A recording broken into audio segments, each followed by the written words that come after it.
ƙasashe guda biyar da suka fi duk sauran ƙasashen duniya yawan musulmi a wannan shekara ta 2024 da muke ciki. Ƙasa ta farko ita ce ƙasar Indonesia, wadda yawan mutanenta musulmai sun kai miliyan 242. Dukkan wanda suka taɓa zuwa hajji ko umra za su shaida cewa ƙasar Indonesia ita ce ƙasar da ta fi kowace yawan musulmai, kuma kamar yadda alƙalin suka nuna ita ce kusan ƙasar da ta fi kowace yawan zuwa aikin hajji, wato mutanenta musulmi sun fi kowaɗanne yawa a duk shekara idan an ware kujerar Makka. Ƙasa ta biyu ita ce ƙasar Pakistan, wadda ita kuma yawan musulminta sun kai miliyan 240. Ƙasar Pakistan ƙasa ce ta musulmi, kuma babban abin da ya sa aka raba ta da ƙasar India kusan shine bambancin addini, domin su mutanen Pakistan mafi yawancinsu musulmi ne, su kuma wanda suke na India kusan da yawansu ba musulmi ba ne. Ƙasa ta uku ita ce ƙasar India, wadda ita kuma yawan musulmanta sun kai miliyan 200.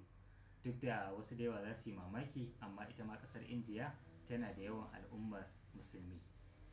Ƙasa ta hudu kuma ita ce ƙasar Bangladesh, wadda ita tana da yawan musulmi kimanin miliyan 150. Ita ma musulmanta ana gani suna zagayawa ƙasashen musulmi da yawa, kuma suna zuwa hajji suna kuma shiga abubuwa na al'ummar musulmi. Sai ƙasa ta biyar ita ce ƙasar Najeriya, wadda ita kuma a ƙiyasi adadin yawan musulmi sun haura miliyan 100. Ƙasar Najeriya tana da al'ummar musulmi sosai, kuma kusan a nahiyar Afirka babu ƙasar da ta kai ta yawan musulmi.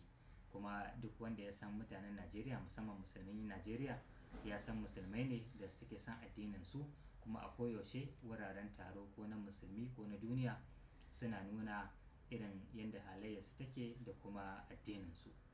Mutane wasu ƙila za su yi mamaki ba su ji an kira wasu ƙasashen musulmi ba, irin su Saudiya da Masar.